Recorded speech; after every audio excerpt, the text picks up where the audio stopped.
In the golden age of American cars, wagons were built for families, roomy, practical, and perfect for road trips. But some automakers had a wild idea. What if the family hauler could also outrun a sports car? They dropped in big block V8s, tuned suspensions, and muscle car power, turning everyday wagons into hidden rockets.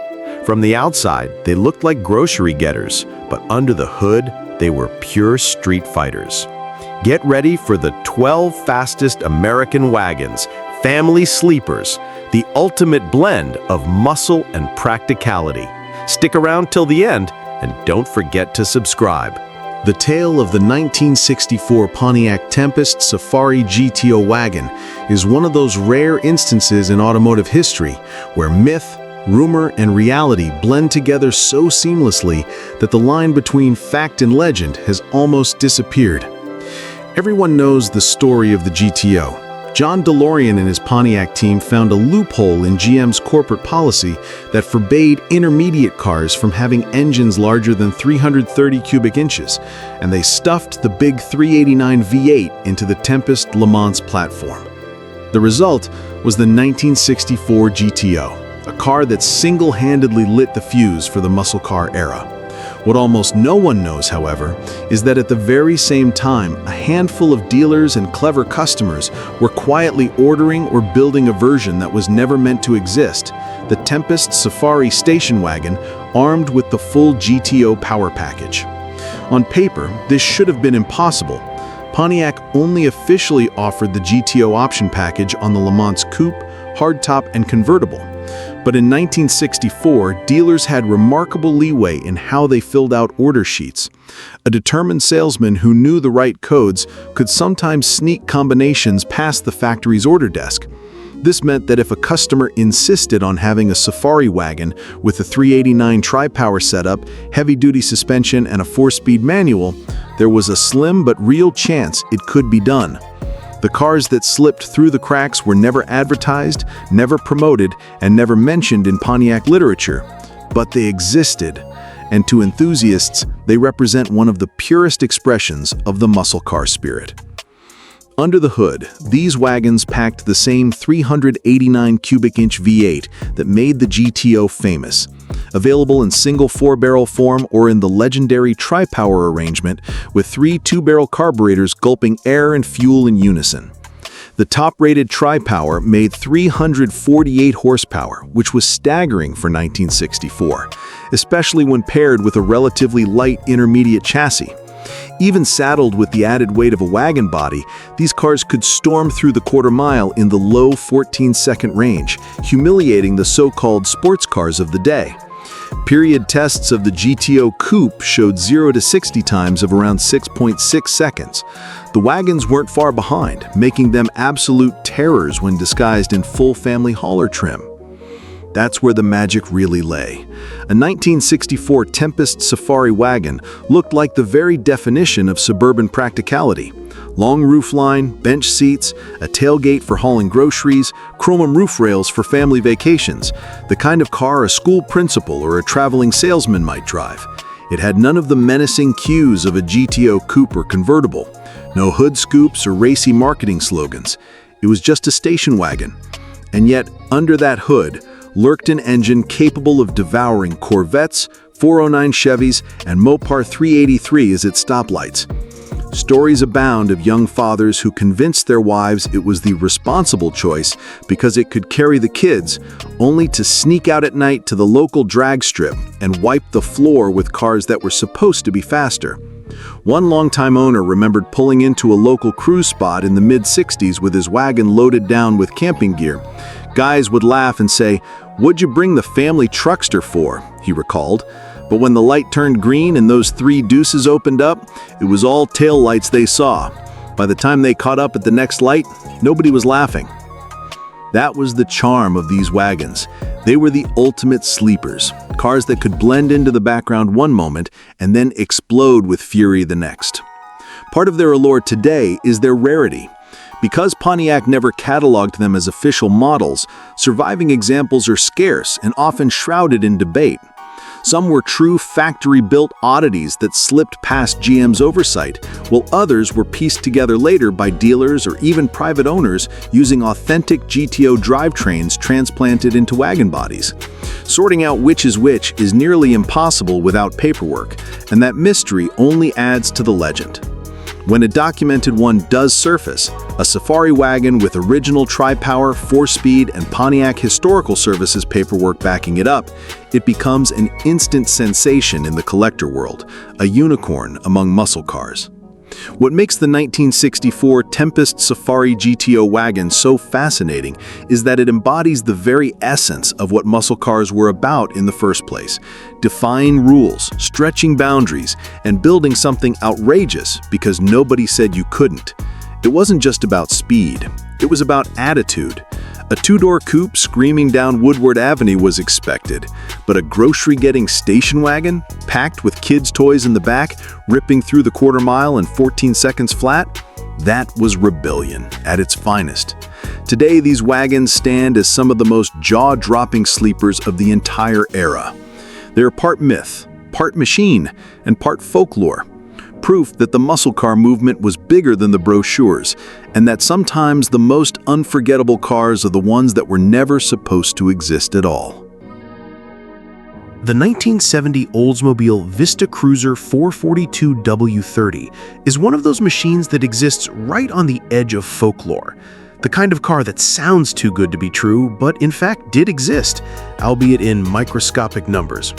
For most people, the Vista Cruiser was simply the family wagon of the jet-age suburbs. Its raised roof, skylight panels, and 3-row seating made it a staple of family road trips, camping weekends, and neighborhood carpools. Moms and dads loved it because it was spacious, smooth, and reliable. Kids loved it because those little skylight windows above the rear seats made them feel like they were riding in some kind of futuristic bus. Nobody, at least on paper, thought of it as a performance car. And yet, in the late 1960s and early 1970s, when Oldsmobile was in the thick of the horsepower wars, a handful of Vista Cruisers were ordered, built, or converted with full 442 W30 equipment, making them perhaps the ultimate wolves in sheep's clothing. To understand how radical that was, you need to look at what the W30 package actually meant. For 1970, the 442 was at its absolute peak, a true muscle car with the biggest, baddest Oldsmobile engine ever stuffed into a mid-size chassis.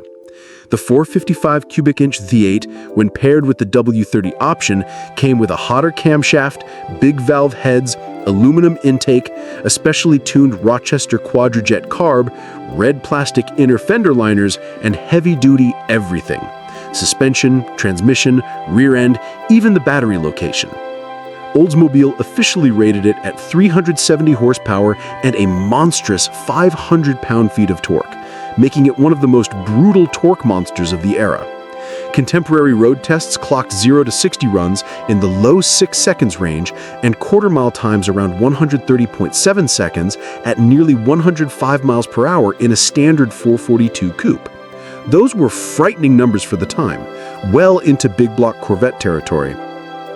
Now, drop that exact same drivetrain into a Vista Cruiser with its high roof, extended wheelbase, and 3 rows of seats. You suddenly had a muscle car disguised as a family wagon. Imagine rolling up to a stoplight in 1970, your car loaded with kids, a dog in the back, a cooler wedged between the seats, and a Thule-style luggage rack on the roof. Next to you, a guy in a shiny new 427 Corvette or a 428 Mustang Mach 1 smirks at the sight of a lumbering wagon.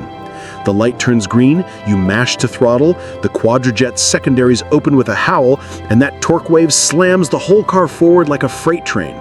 By the time the Corvette driver realizes what just happened, he's staring at a set of Oldsmobile taillights framed by a wagon body with a stroller decal on the rear glass. That's the legend of the Vista Cruiser 442 W30. Stories from original owners and old drag racers always carry a mischievous grin. One man recalled that his father had ordered a Vista Cruiser with dealer-installed 442 components, insisting it was for towing the boat. The car ended up being the fastest thing in the neighborhood. My mom would load up the kids for church, and Dad would sneak it out on Saturday night to run it at the strip. He always said it was the only car that could tow a camper to Yellowstone and then run 13s when you got home. Another former owner laughed about the reactions he got when pulling up to high school in the early 1980s. Nobody believed a wagon could be that quick until they rode in it. The look on people's faces when all that torque shoved them back into the seats was priceless.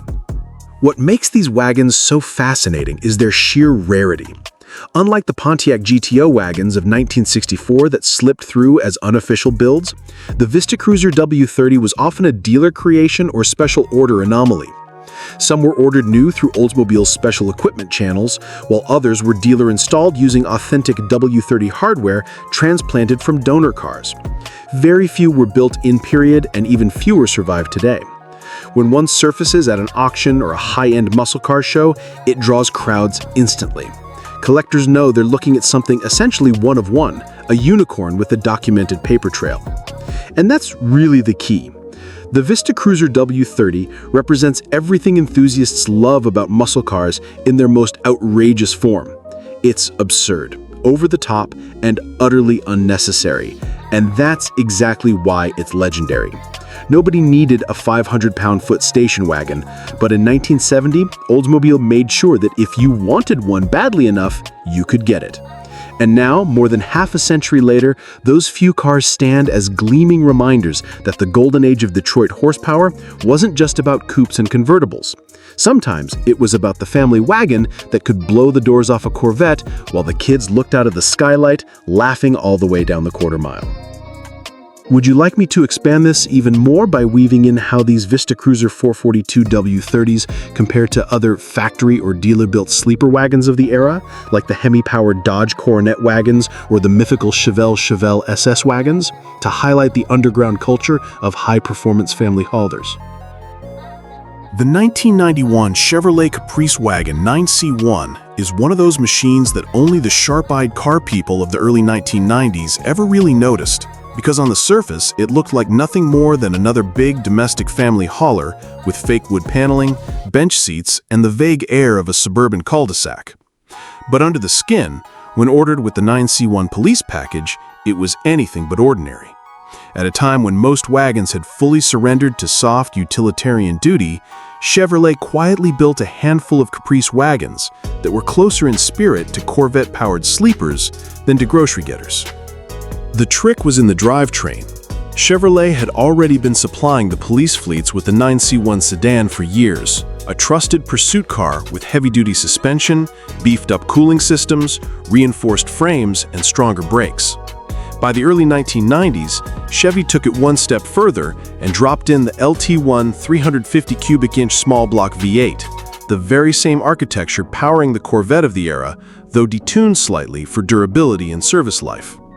In wagon form, this meant 260 horsepower and around 330 pound-feet of torque on tap. That doesn't sound earth-shattering today, but in 1991, when most family haulers were barely scraping by with 150 horsepower, it was shocking. This was a station wagon that could rip down the interstate at 140 miles per hour and feel composed doing it, while still hauling 7 passengers and a load of luggage. What made the 9C1 Caprice wagon so special was the combination of stealth and sheer absurdity. Most of these cars wore plain paint schemes, dog dish hubcaps, and vinyl bench seats. To the casual eye, they looked like fleet vehicles, or at best a company car issued to some low-level government worker. But for those who knew, the second you saw the dual exhausts and heard the quiet burble of that LT1, you realized it was a different beast entirely. A lot of police departments never officially deployed wagons, preferring the sedans, but enough wagons slipped out through municipal and special orders that enthusiasts began snapping them up at surplus auctions. For a while, in the late 1990s and early 2000s, they were the ultimate cheap sleeper, a Corvette-powered heavy-duty wagon that could be had for pennies on the dollar. Owners loved them for their dual personality. One man who bought an ex-police 9C1 wagon in the early 2000s recalled, "I drove it to work every day with a baby seat in the back, and nobody paid attention. Then, on Friday nights, I'd take it out on the highway and smoke Camaros with a car full of friends. It was the best kind of stupid fun. Nobody ever expected the big wagon to be that fast. Another owner remembered taking his LT1 Caprice wagon on long interstate trips, laughing as it sat at 120 miles per hour all day without breaking a sweat. "That car taught me what torque really means," he said. The modifications scene also embraced them.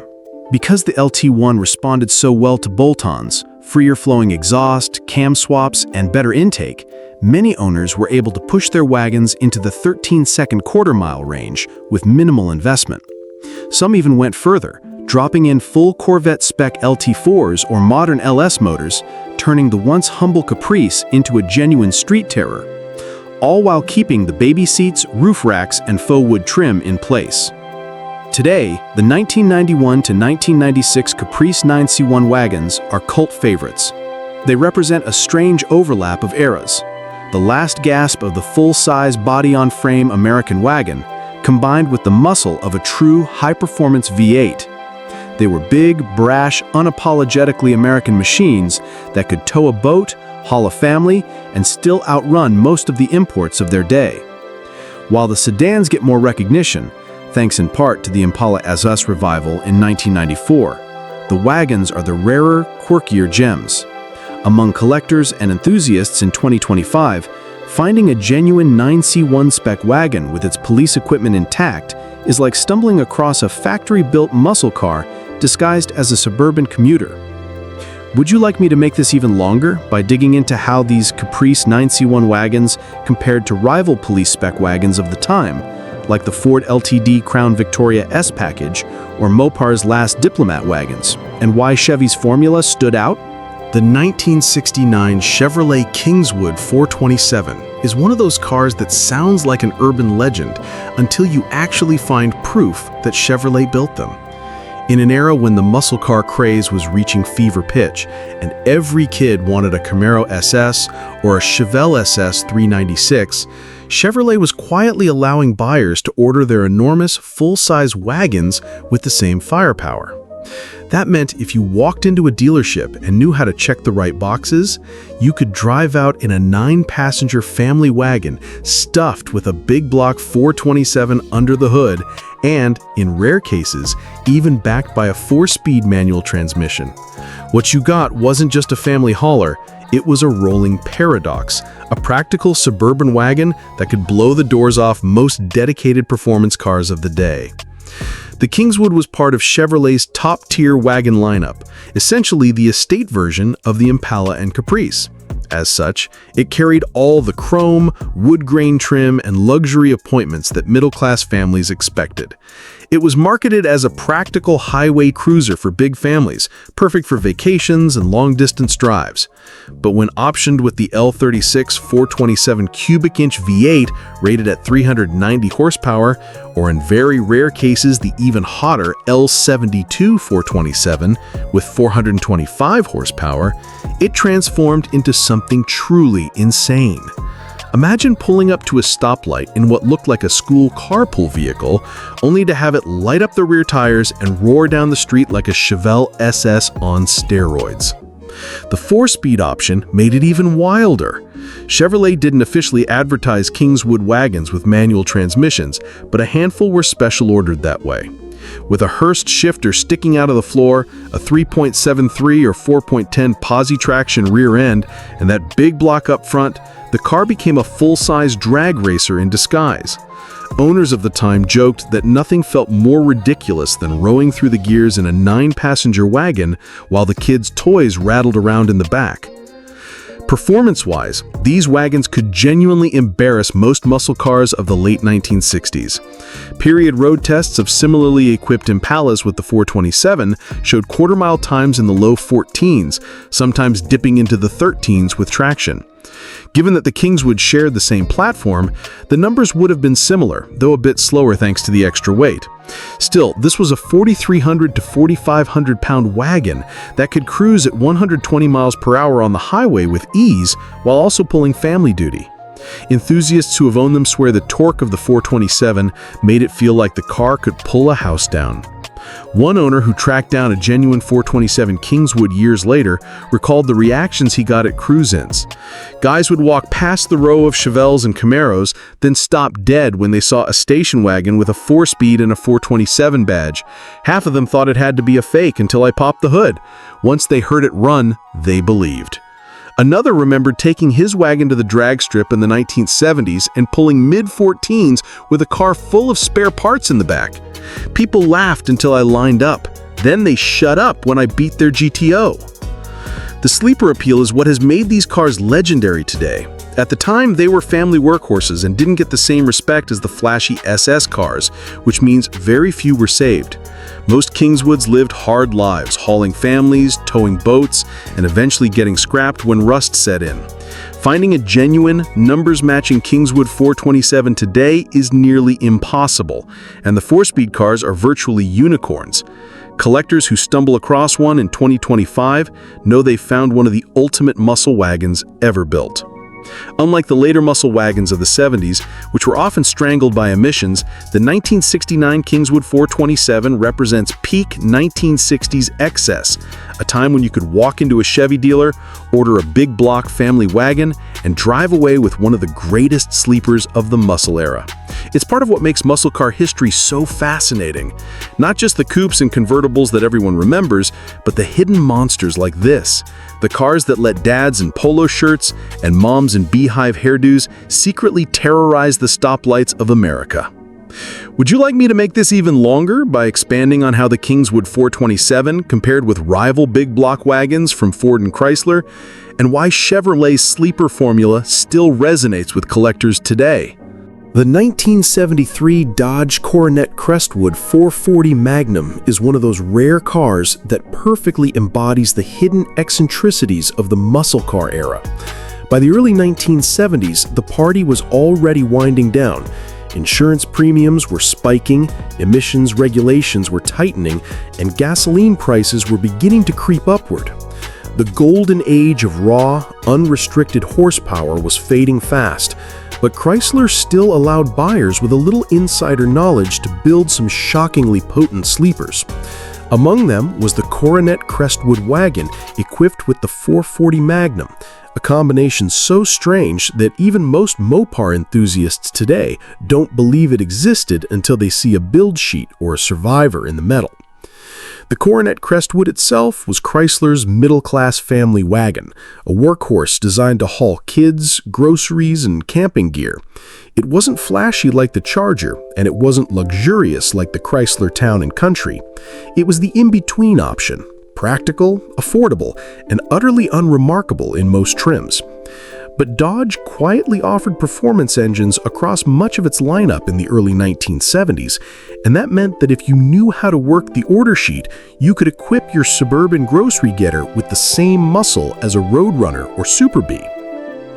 The heart of the beast was the 440 cubic inch Magnum V8, rated at 280 net horsepower in 1973. A figure that undersold its true potential since the switch to net ratings made the numbers look far weaker than their gross-rated predecessors. In reality, the 440 still had mountains of torque, over 350 pound-feet even in emission-strangled form, and when paired with a TorqueFlite automatic and the right gearing, it could make the 4,400-pound Crestwood surprisingly quick off the line. It wasn't uncommon for these wagons, lightly tuned, to run quarter miles in the low 15s, which in the early 1970s was still very respectable for a so-called family car. On the highway, the long-legged gearing and sheer displacement meant the Crestwood could cruise at 100 miles an hour all day, with a trunk full of luggage and a roof rack stacked with camping gear. The stealth factor was what made the Crestwood 440 Magnum so appealing. To the untrained eye, it was just another suburban wagon, often finished in brown, green, or beige with simulated wood grain sides and vinyl bench seats. No hood scoops, no racing stripes, no aggressive stance.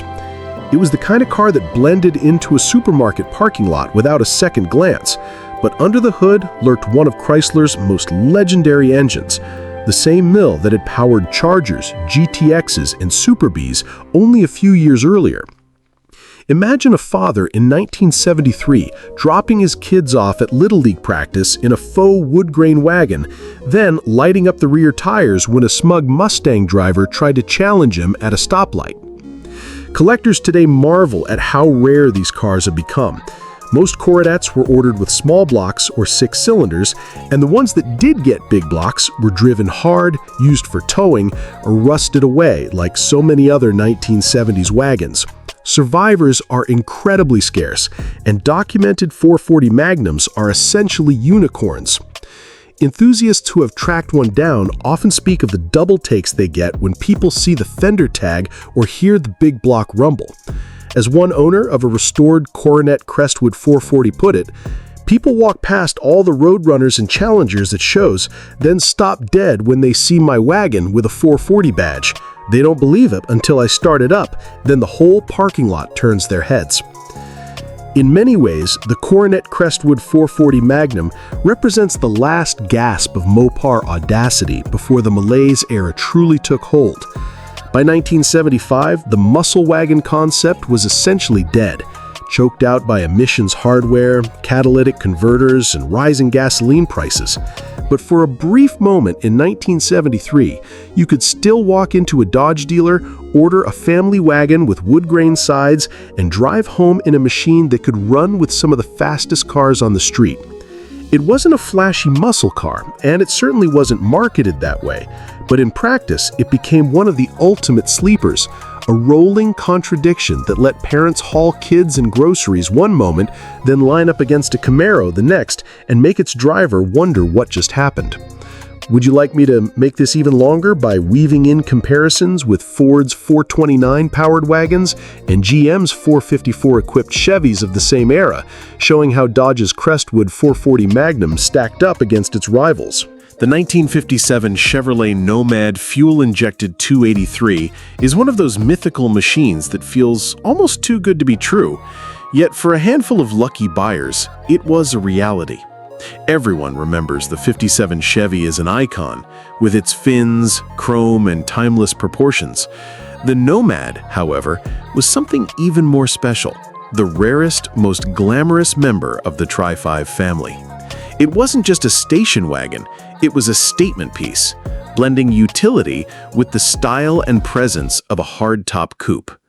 When combined with Chevrolet's revolutionary Rochester Ramjet fuel injection system and the top-rated 283 horsepower small black V8, the result was one of the most surprising sleepers of the 1950s, a family hauler with the heart of a Corvette. The Nomad had debuted in 1955 as a sort of sport wagon, aimed at buyers who wanted something practical but far flashier than the stodgy wagons of the era. Unlike a standard Bel Air wagon, the Nomad had a sleek roofline, slanted B-pillars, and two-door hardtop styling that gave it a futuristic jet-age look. It was expensive too, priced higher than most Chevys, and buyers who chose it usually had some disposable income, the kind of people who might have also been tempted by high-performance options. That's where the fuel-injected 283 came in.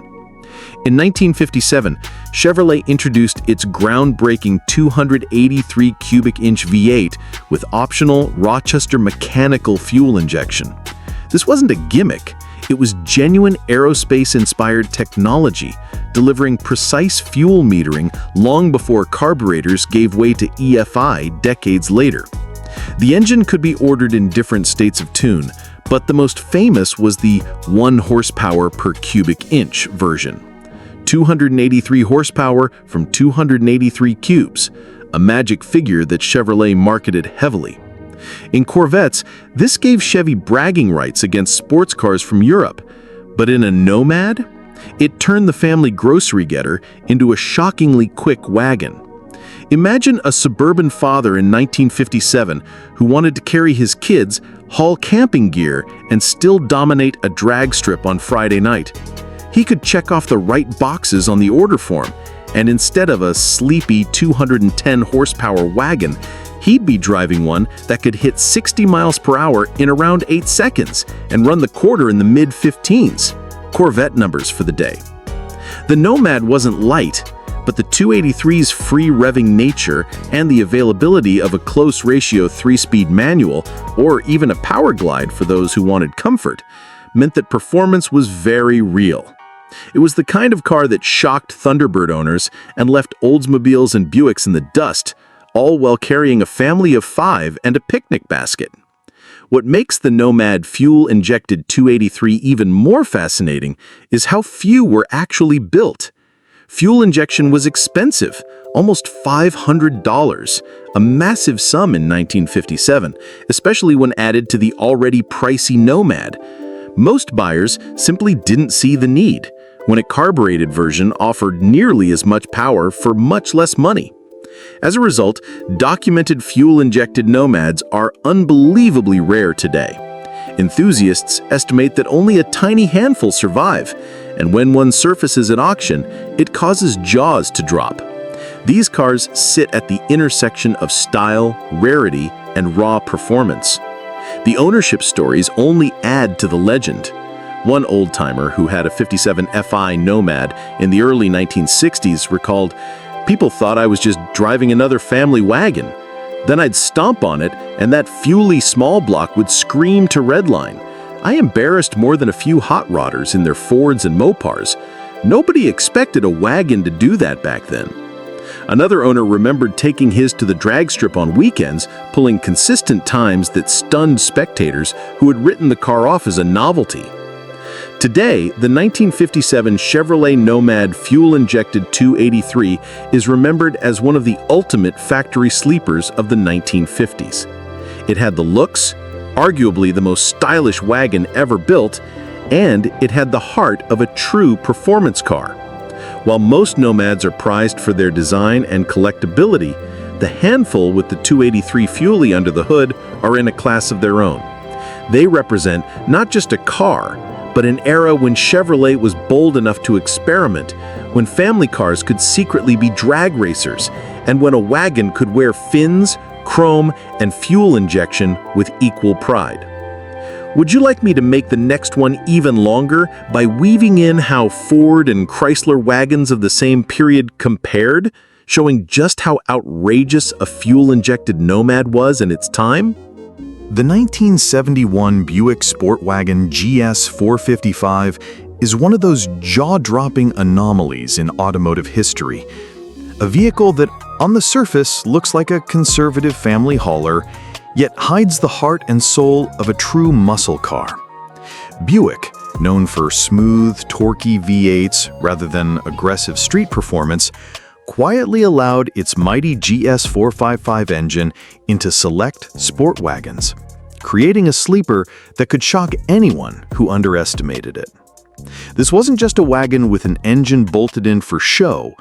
It was a fully capable, brutally fast machine designed for owners who wanted room for kids, luggage, or a long road trip without sacrificing straight-line dominance.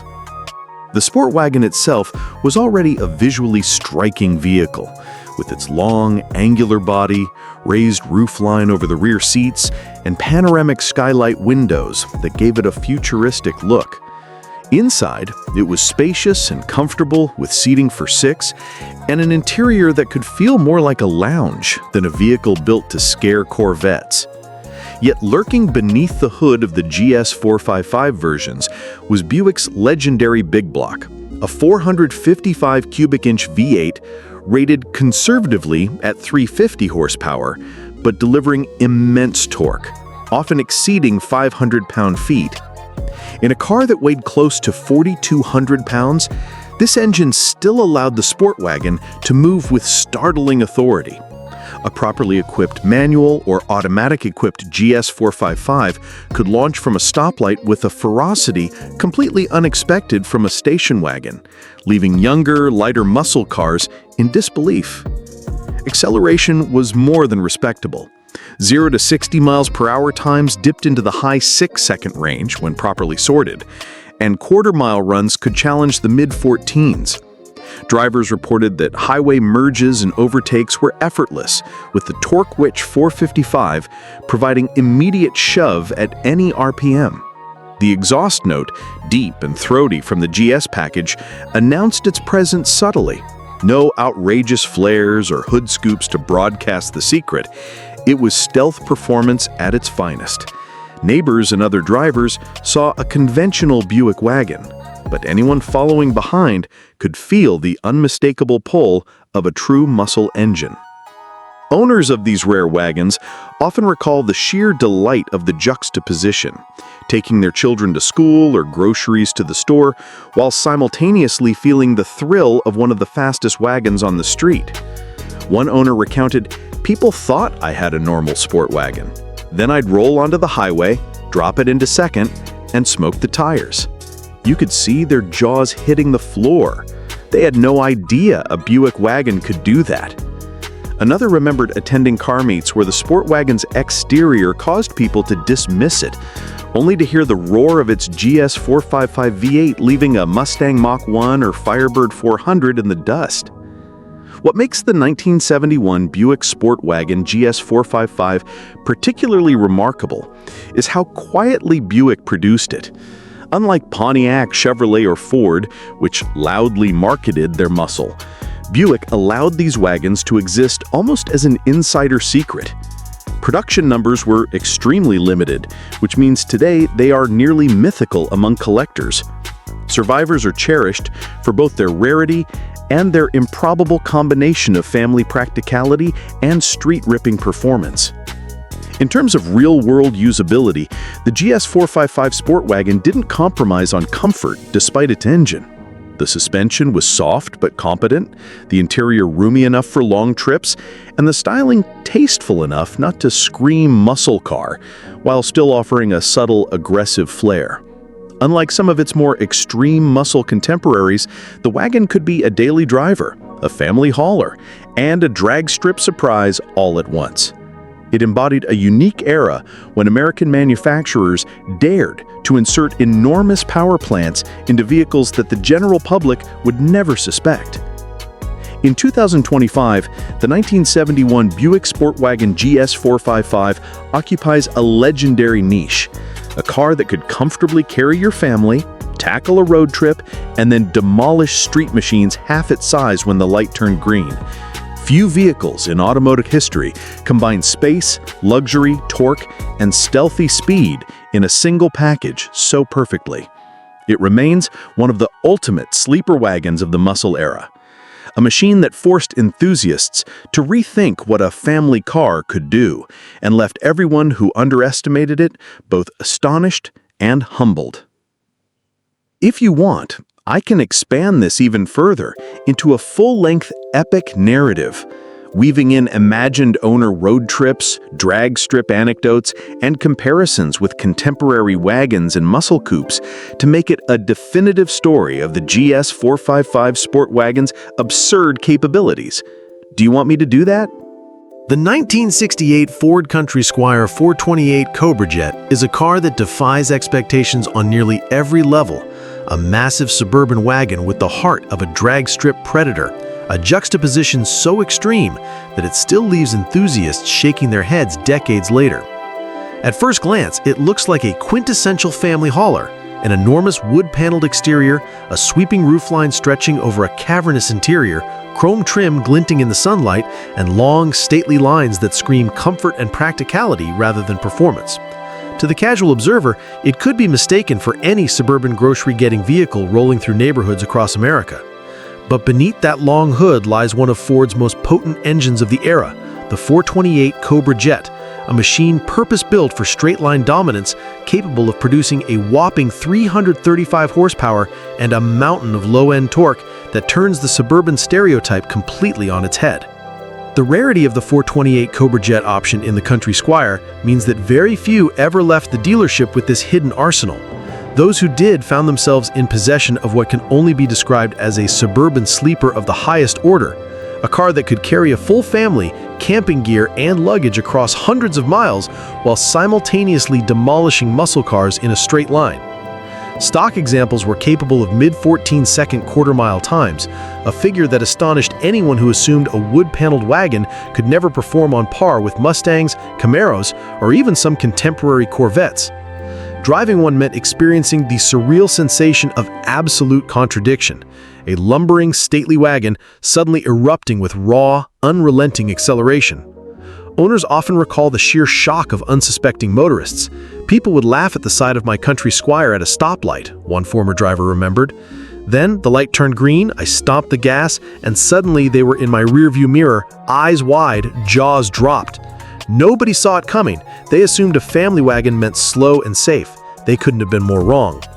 It was precisely this element of surprise that made the 428 Cobra Jet Country Squire legendary, a car that thrived on subverting expectations, hiding extreme performance behind an unassuming facade. The car's driving dynamics were equally fascinating. While the enormous weight, well over 5,000 pounds fully loaded, ensured that handling was never sporty, and the suspension produced substantial body roll in corners, the 428 Cobra Jet's torque was so prodigious that it rendered any such concerns nearly irrelevant in straight-line performance.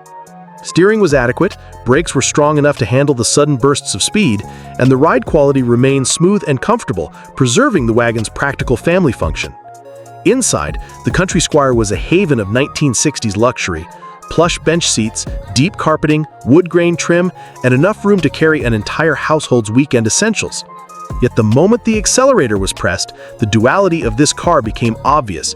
Comfort and refinement on the surface, raw, violent power beneath it. The 1968 Country Squire 8428 Cobra Jet represents a high watermark of American ingenuity and audacity.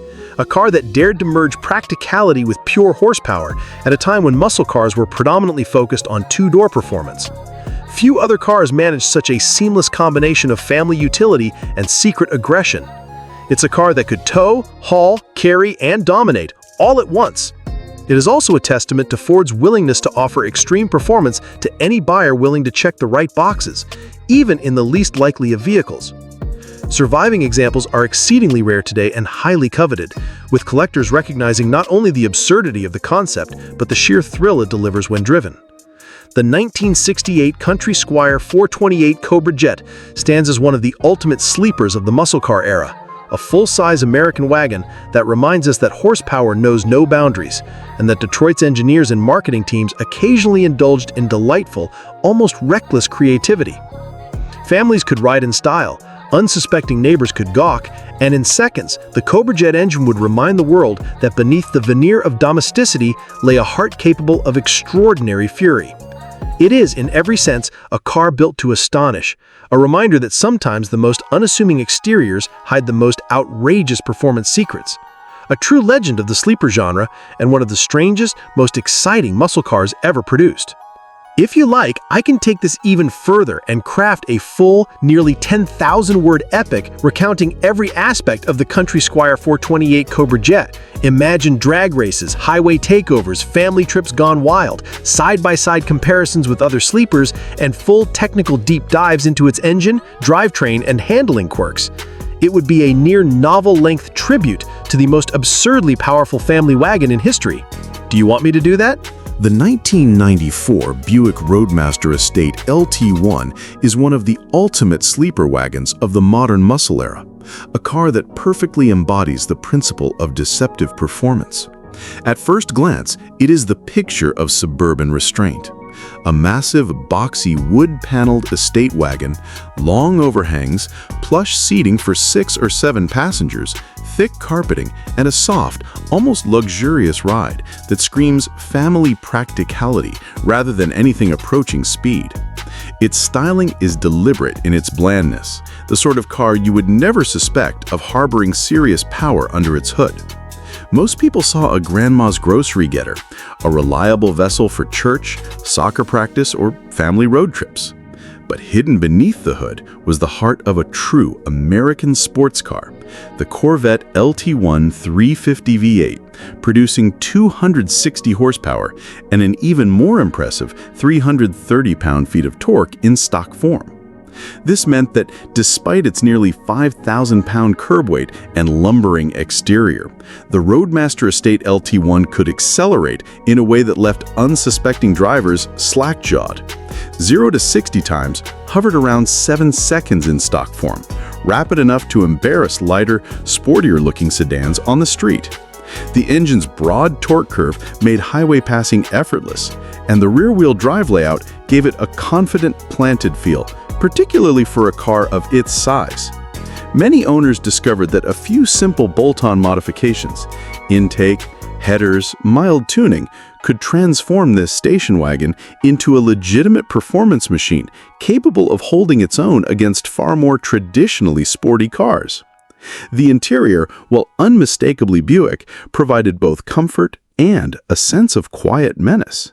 Thick, cushioned bench seats, wood grain trim, and abundant storage made it a practical family machine, but the subtle growl of the LT1 V8 lurking under the hood hinted at the surprise waiting when the throttle was pressed.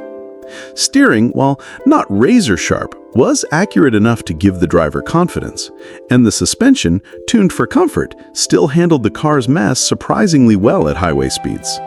Brakes were strong, especially considering the wagon's weight, and the chassis felt unshakably solid, providing a sense of stability that belied the potential to break into a grin-inducing sprint at any moment. What really elevates the 1994 Roadmaster Estate LT1 into legend is the culture it created among enthusiasts. It is the perfect grandma's car that can smoke your sports coupe, the essence of a sleeper. Onlookers would casually dismiss the car at a light or a meet, only to witness the full fury of Corvette-derived power suddenly launching it forward with authority. Owners frequently recount the delighted confusion of competitors. I had a guy in a brand new Mustang laugh when I pulled up next to him. 2 seconds later, I was 2 car lengths ahead, and his face said it all. This wagon's unassuming presence is both its charm and its superpower. It hides speed behind layers of suburban practicality, making it one of the most absurdly fun cars of the 1990s. Collectability has followed naturally. Unlike sports cars of the era, the Roadmaster Estate LT1 was not bought for performance, so surviving examples are in surprisingly good condition.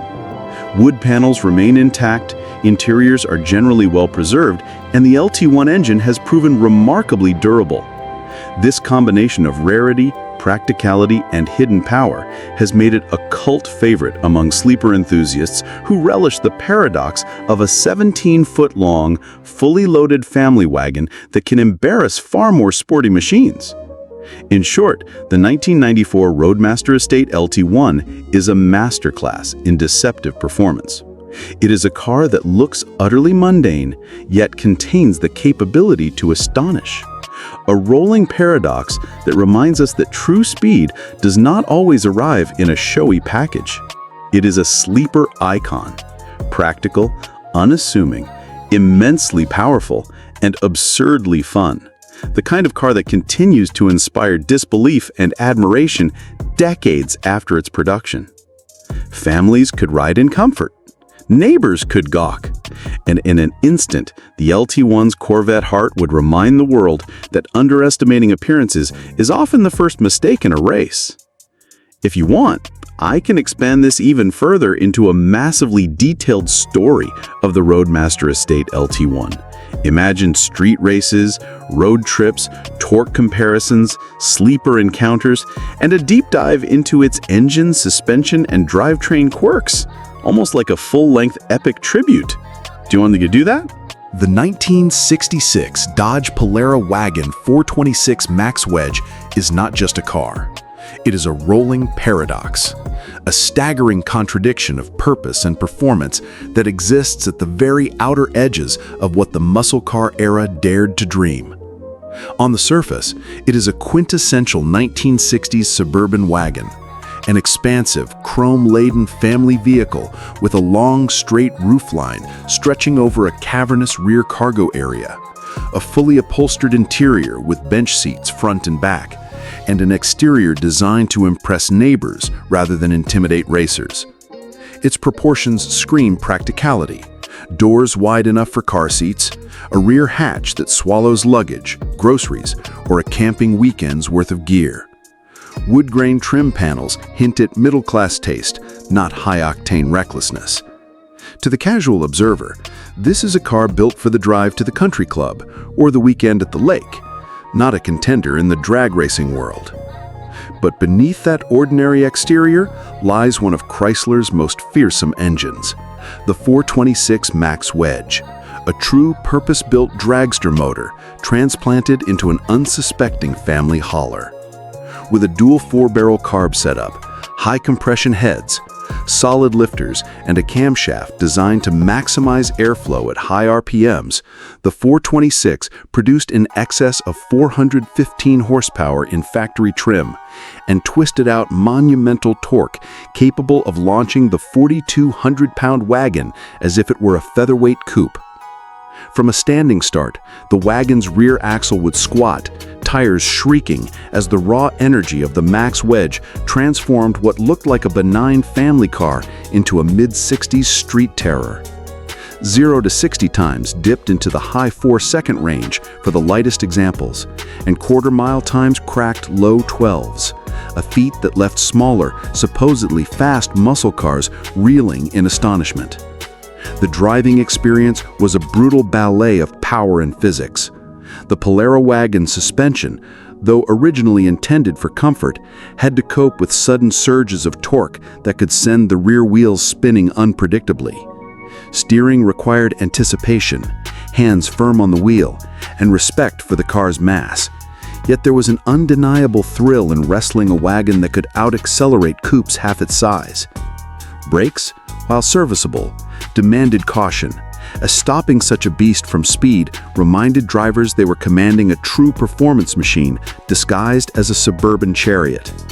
Owners often spoke with amazement or incredulity about their first real drive. "You couldn't tell by looking at it," one remembered. "I rolled into the drag strip with groceries still in the back and left half the Camaro crowd eating dust." People couldn't believe it. They laughed at first, then they got very quiet. Even the auditory presence of the 426 Max Wedge contributed to its mystique. Idle in traffic, the Polara might blend in with its neighbors, but a stab of the throttle unleashed a roaring, bellowing exhaust that seemed impossibly wrong for a station wagon. Onlookers, expecting the gentle hum of a suburban cruiser, instead received a visceral announcement: this car could bite. On the drag strip, that bark became a scream, a thunderclap that validated the absurdity of the concept, a family car that could dominate purpose-built muscle cars in straight-line combat. Period road tests and anecdotal reports confirmed that these wagons would often shock experienced racers who never anticipated seeing a full-size Dodge wagon tearing through the quarter in 12-second territory. Rarity only enhances the Polara Wagon 426 Max Wedge's legendary status. Chrysler never intended to produce more than a handful of these machines. The market for a high-performance wagon was minuscule compared to coupes and sedans. Surviving examples are exceptionally scarce, and when one appears at auction today, collectors react with awe bordering on disbelief. Its significance extends beyond performance alone. It is a statement, a snapshot of a time when manufacturers were willing to push boundaries in the name of speed and spectacle, and when a family wagon could secretly harbor the heart of a dragster. Many owners of the era recount disbelief, from casual observers to seasoned racers. The Polara wagon shattered preconceptions, forcing every onlooker to reconcile the incongruity of its design with its capability. Technically, the 426 Max Wedge in wagon form retained all the features that made it a race-bred powerhouse. Cross-ram induction for top-end airflow, high-lift camshaft profiles for maximum valve efficiency, and a forged crankshaft able to endure the violent torque pulses that would devastate lesser engines. Combined with Chrysler's heavy-duty transmissions and reinforced rear axles, this wagon was capable not only of insane acceleration, but also of reliable operation under conditions that would break most street cars. Its engineering excellence disguised in domestic station wagon clothing makes it arguably one of the most audacious engineering exercises in automotive history. It is a rare moment when Detroit's excess met engineering ingenuity, the audacity to shove the ultimate drag strip motor into a vehicle meant for family errands, proving that performance could be hidden in the most innocuous forms. The 1966 Dodge Polara Wagon 426 Wedge also occupies a unique cultural niche, symbolizing the peak of American muscle audacity. In a world where fast cars were generally sleek two-doors, the wagon's existence was a deliberate joke on convention, a wink at the absurdity of automotive excess. Owners today speak with a mixture of reverence and bemusement, recounting street encounters where bewildered drivers gawked, only to realize moments later that their prideful coupes had no chance. Its combination of massive torque, aggressive engine design, and suburban practicality creates an almost mythic aura. Here was a car that dared to be everything at once: a grocery hauler, a family chariot, and a drag strip terror, all rolled into one improbable package. In 2025, the 1966 Dodge Polara Wagon 426 Max Wedge is remembered not just as a car, but as a legend of audacity, a mechanical marvel, and one of the ultimate sleeper cars of the 1960s. Its rarity, performance, and sheer shock value ensure that it occupies a special place in automotive history, celebrated by enthusiasts who understand that true muscle can wear any disguise. Families, groceries, and weekend getaways, yes. But beneath that suburban veneer beats the heart of a monster, one of the boldest, most unforgettable performance cars ever made, and a testament to a time when Detroit's engineers and marketers were willing to rewrite the rules of what a muscle car could be.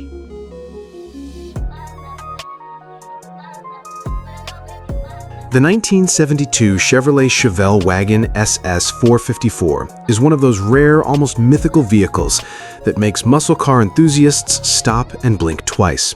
When most people think of Chevelle SSs, images of sleek two-door coupes tearing up drag strips or cruising highways come to mind. Few realize that Chevrolet took the audacious step of offering a full-size station wagon with the same LS5 454 engine that powered the legendary SS coupes. This wasn't just a nod to performance, it was a full-on declaration that you could combine family practicality with uncompromising muscle, a philosophy that seems almost impossible today. Under the hood sat the LS5 454 cubic inch V8, a powerhouse producing over 360 horsepower and an astonishing 500 pound-feet of torque. In a typical coupe, this engine was already terrifyingly fast, but in a wagon? The idea seems almost absurd at first. Here was a family car designed to haul kids, luggage, and camping gear, yet it could launch off the line with authority and keep pace with almost any muscle car of the era. Owners often recall moments of pure disbelief when they stomped the accelerator at a stoplight and saw a Camaro, Firebird, or even a GTO struggling to keep up with a station wagon that looked innocent enough to be picking up groceries. One longtime owner said, "People would literally take a double take. You'd see the fear in their eyes when a wagon suddenly blew past their coupe. It was hilarious and exhilarating at the same time." Despite its jaw-dropping performance, the Chevelle Wagon SS 454 was not built in large numbers. Muscle wagons were always a niche market, and the combination of full-size practicality with the monstrous LS5 454 engine made it even rarer. This scarcity only adds to its mystique today. Survivors are treasured by collectors not just for the brute force under the hood, but for the boldness of the concept itself.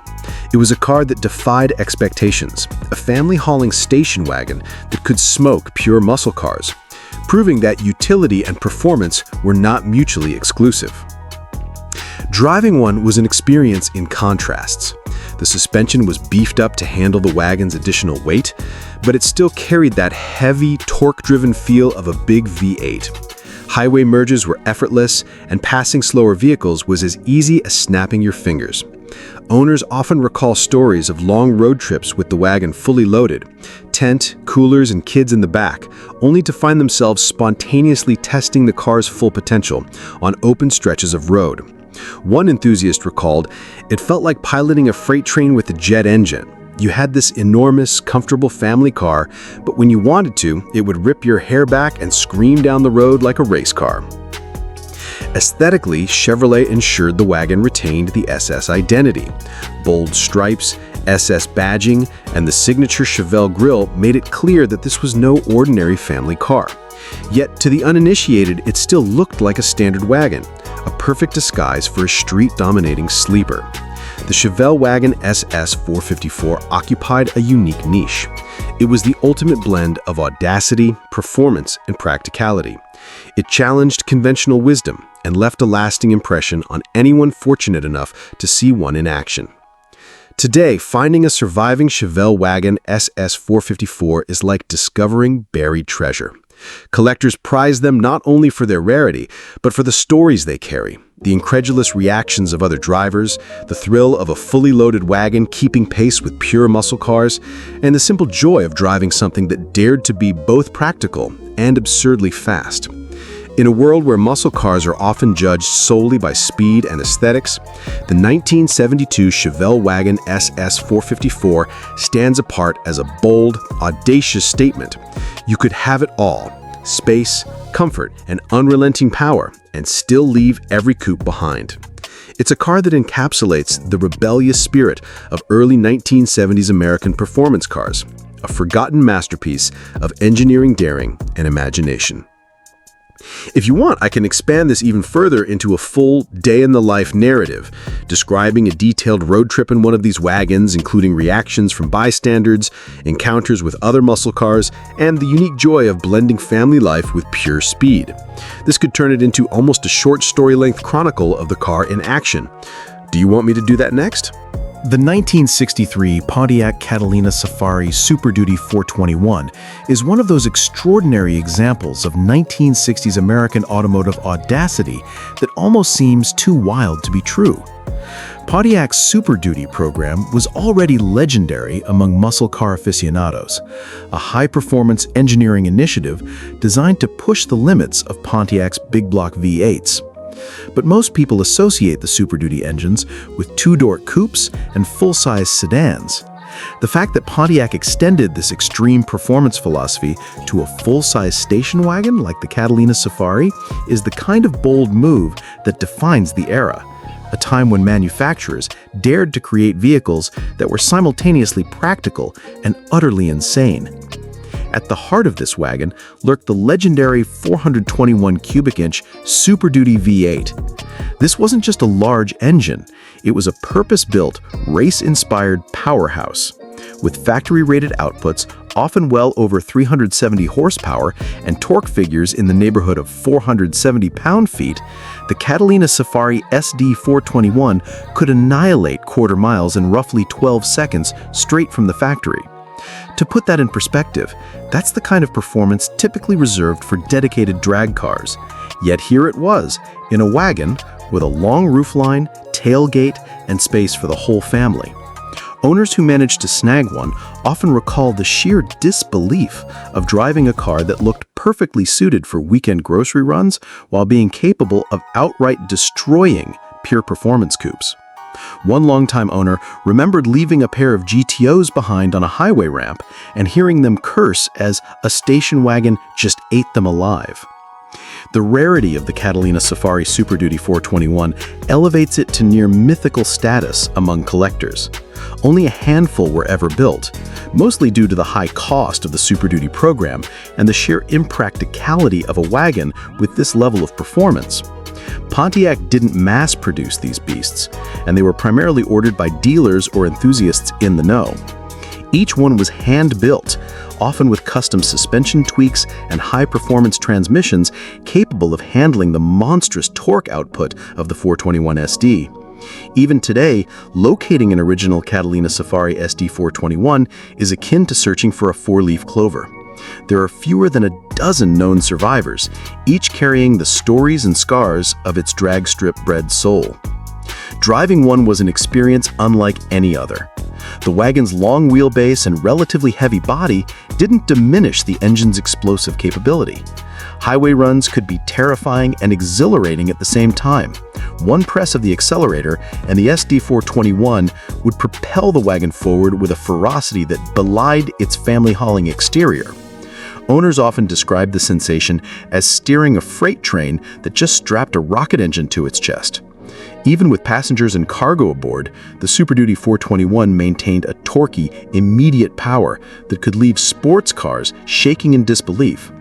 The suspension was firm, but forgiving enough to keep it usable as a family car, a rare balance of practicality and raw performance that few automakers have ever attempted. Aesthetically, Pontiac ensured that the Catalina Safari retained the classic 1963 Safari charm: long, sweeping rooflines, wood-grain trim on certain versions, and the elegant chrome accents that gave the wagon a sophisticated profile. But beneath the calm, almost genteel exterior, the engine bay held one of the most fearsome V8s of its era. This juxtaposition of understated styling and brute performance created the ultimate sleeper, a car that could slip under the radar at a family picnic, then obliterate expectations when the throttle was pressed. In modern times, the 1963 Catalina Safari Super Duty 421 is a holy grail for muscle car collectors and wagon enthusiasts alike. Its extreme rarity, combined with its insane performance and unique place in history, makes it more than just a collector's item. It's a testament to an era when American automakers embraced audacity and engineering creativity without hesitation. Owning one is a privilege, a chance to experience firsthand what it felt like to drive a car that was as at home on a drag strip as it was in a suburban driveway. Few cars in history have captured that balance of practicality, raw power, and sheer mechanical audacity, making the Catalina Safari Super Duty 421 not just a wagon, but an enduring symbol of 1960s automotive bravado. If you want, I can expand this into an even longer narrative describing a day in the life of one of these wagons, including a road trip with a full load, reactions from other drivers, and moments where its drag strip roots shine through in real-world driving. This would make the story almost novel-length,